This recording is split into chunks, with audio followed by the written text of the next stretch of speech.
Hello friends.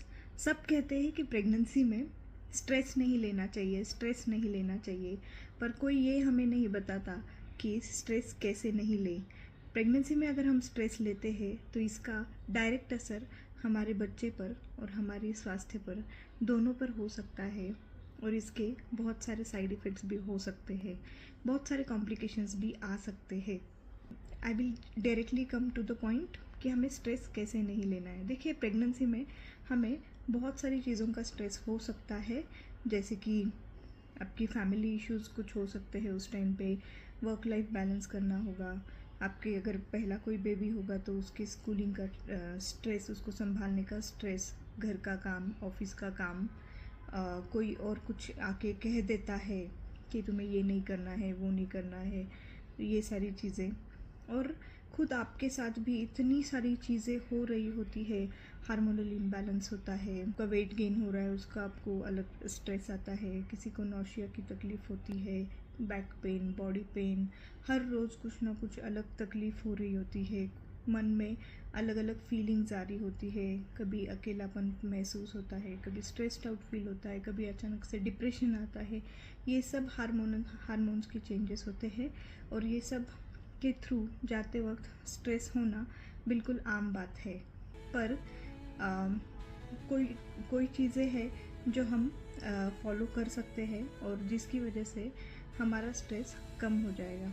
So first practical thing I would like to give you is कि सब कहेंगे प्राणायाम करो, yoga करो। Yes, of course it helps, but मेरे लिए सबसे ज़्यादा हेल्प ये किया कि आप जर्नलिंग करो। जर्नलिंग में आप आपके थॉट्स लिखो, किस चीज़ के लिए आपको स्ट्रेस आ रहा है, क्या एक्चुअली वो इतना इम्पॉर्टेंट रीज़न है, क्या आपके बेबी से भी इम्पॉर्टेंट रीज़न वो है जिसका आपको सच में उस चीज़ के लिए स्ट्रेस लेना चाहिए। ये आपको सोचना है कि सच में क्या वो चीज़ इतनी ज़्यादा इम्पॉर्टेंट है कि मैं उसका स्ट्रेस लूँ और बेबी पे अफेक्ट करूँ। तो ये जब आप रियलाइज़ करोगे तो आप आधे से ज़्यादा चीज़ों का स्ट्रेस लेना बंद कर दोगे।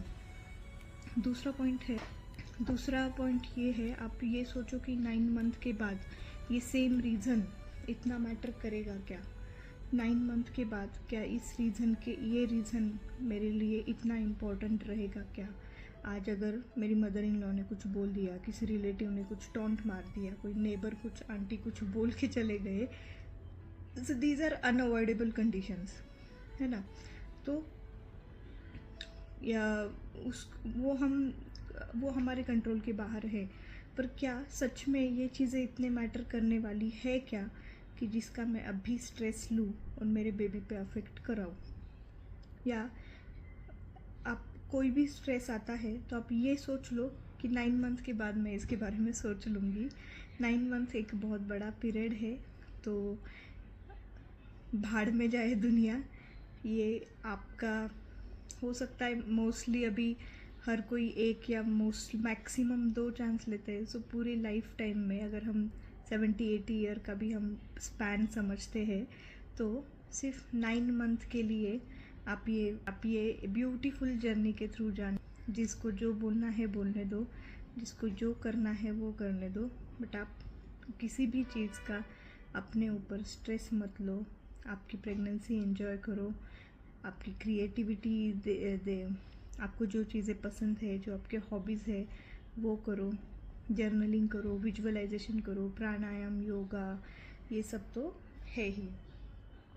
Thank you.